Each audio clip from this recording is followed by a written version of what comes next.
Hello guys and girls, today how to remove an engine under tray on a VW T5 and also refit it. So what you need is you need your hands obviously, you need an F1 pit crew, no you don't, you just need yourself, you need a ramps, well you don't really need ramps.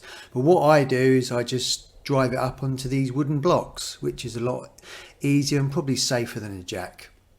You're going to need a 13mm socket and sprocket. And you're going to need a nice brew. Hey, careful, man. There's a beverage here, huh? Right, let's get started. So as you can see, I've driven it up onto these wooden blocks just to give you a bit more access underneath the van. And this is the other side, just nice and safe. Right, let's get underneath. So what we've got is we've got 6 bolts on the under tray. Here. Here, here, and here. And in the middle you've got a little plastic clip here. I think mine's actually broken, but if you need to get it off of that, I think you just squeeze it and then it will just fall out. That's just an extra bit of protection. So as you can see, I've already loosened these up with that 13mm sprocket. So next thing is to actually remove the tray. The front of the tray just sits underneath the body of the front of the van. Right, let's get it off. This is not some job flipping burgers at the local drive-in. So obviously anything taken off is anti-clockwise. So that's bolt number 1. Bolt number 2.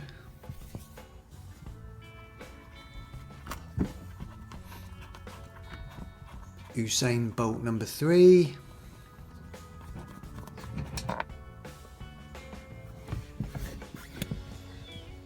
Bolt number 4.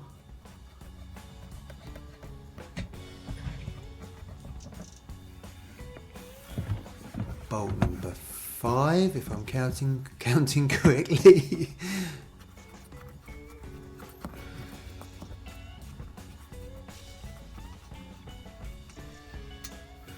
And finally, bolt number 6. Yeah, so 6 bolts in total.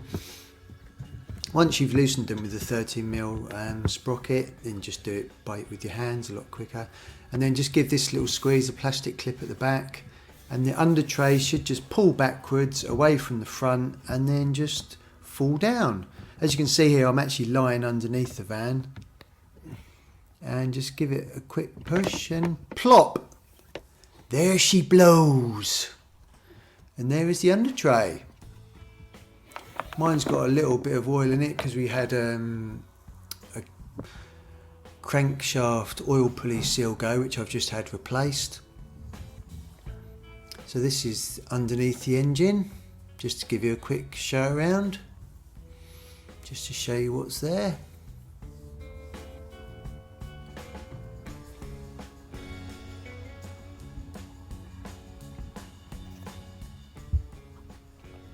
Right, there's the under tray. So put the 6 bolts in a little container so you don't lose them, and let's get it refitted.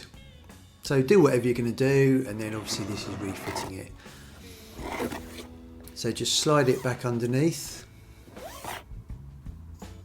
Now this was quite tricky because I'm filming with one hand and doing everything else with the other hand and trying to keep the tray up in the air. So the front little clips just sit underneath the body there, the chassis. So just gently lift it up, and it's not very heavy. So just get those little clips underneath. They don't actually clip into anything, they just sit above the chassis. And then line at least one of these holes up.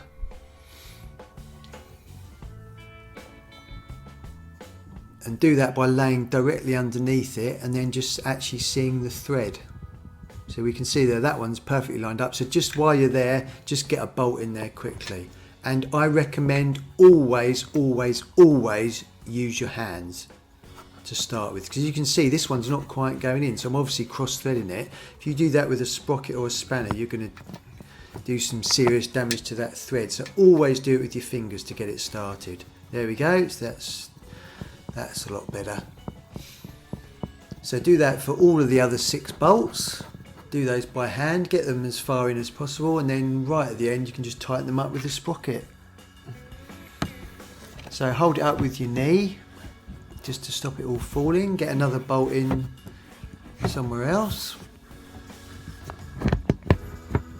Again, just do it with your fingers. Oh, you can turn that little plastic clip just to hold it up.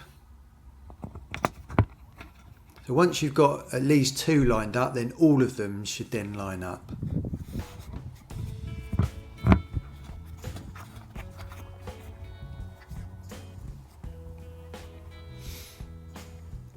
Oh, I do like working on the motor. Right, I think this is bolt number 3, is it? I think, yeah.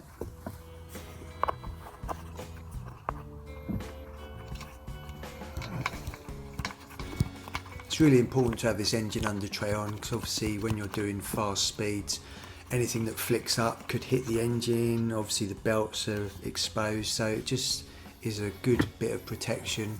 And actually when you're driving it makes it a little bit quieter as well. And probably slightly better fuel consumption because it's nice and smooth.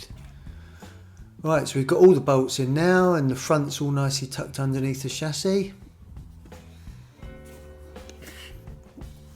So what I do now is grab the socket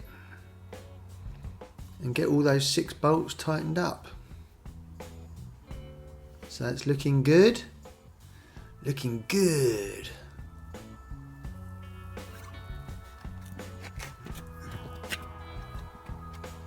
I'll just show you it from the back of the van.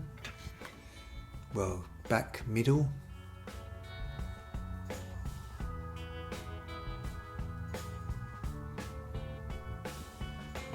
Right, let's get the 13mm socket and just get all those 6 bolts nicely tightened up.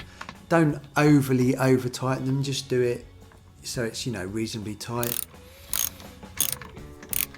You don't want to go forcing it too hard. That's 1.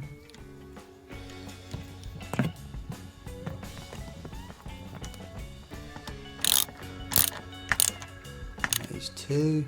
As I say, I like to drive it up onto wooden blocks. You can obviously jack the van up, but if you do jack the van up, make sure you put some wooden blocks underneath the wheels as well, because I just never ever trust a jack, even if you just got 2 jacks. It's just not worth the risk. Let's just go around tightening the rest of these up.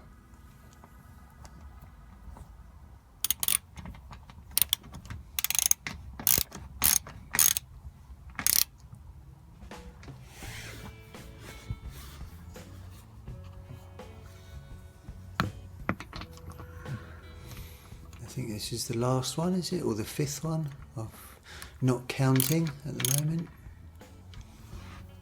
Yeah, that was the 5th, and there's the final bolt.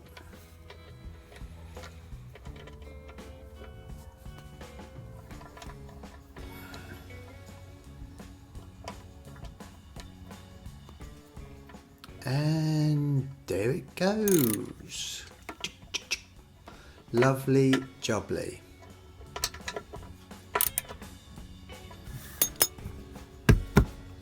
So it's all nice and solid, all 6 bolts all tightened up. Looking good.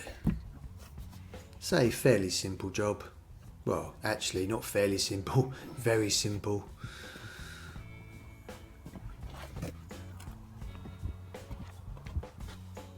And there we go. And obviously I did stop halfway through and have a nice cup of tea. And that is the end of that. So thanks for watching, guys and gals. That's the end. I'll see you in the next life.